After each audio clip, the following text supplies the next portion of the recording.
Hello student, how are you. Welcome back to online classes by sunrise school. बेटा 7th class में हमारा जो lesson चल रहा था न्यू किंगडम एम्पायर का, आज ये हमारा पूरा कंप्लीट हो जाएगा। इस लेसन में आपने गुर्जर प्रतिहार वंश, पाला वंश, राष्ट्रकूट वंश, इन सब वंश के राजाओं के बारे में पढ़ा। अब हम जो हैं जानेंगे कि जो इन्वेंशनर यानी जो बाहर से आने वाले तुर्क थे, इन्वेडर्स थे, उनके बारे में पढ़ेंगे। जैसे सबसे पहले हमने पढ़ा था मोहम्मद ऑफ गजनी के बारे में, और अब हम पढ़ेंगे मोहम्मद गौरी के बारे में। देखिए, Mohammad Ghori was a general under the Ghori dynasty. चुप कर ले रे। मोहम्मद गौरी जो है गौरी वंश से संबंध रखता था। गौर इन अफगानिस्तान, गौर जो हैं ये अफगानिस्तान के रहने वाले थे। Was a vassal state of Ghazni empire, जहाँ जिनका विशाल एम्पायर था, साम्राज्य था। गजनी एम्पायर के नाम से उसे जाना जाता था। When the Ghazni start weakening the Ghoris declare their independent in AD 1160।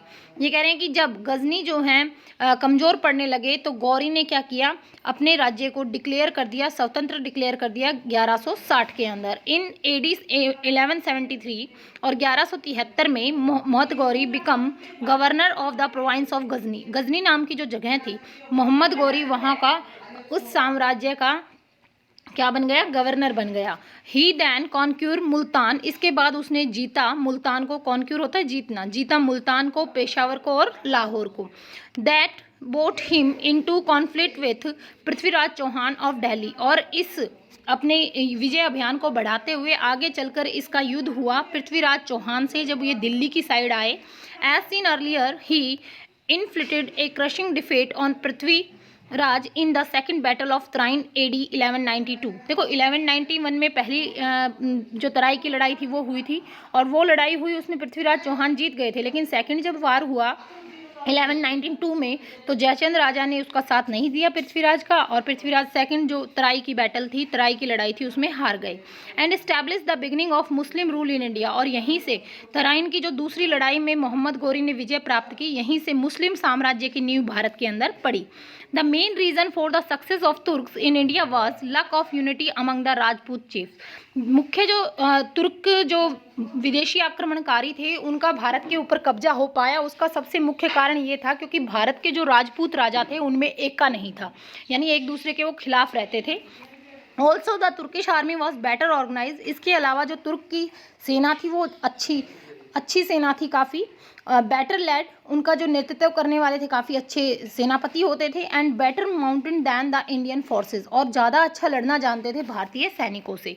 Cause of the defeat of the Indian ruler, क्या कारण रहे जो भारतीय राजा हार गए, भारत से आने वाले तुर्क इन्वेडर्स थे। The research show that the Turks did not, जो रिसर्च हैं, खोज हैं, वो बताती हैं कि तुर्क जो हैं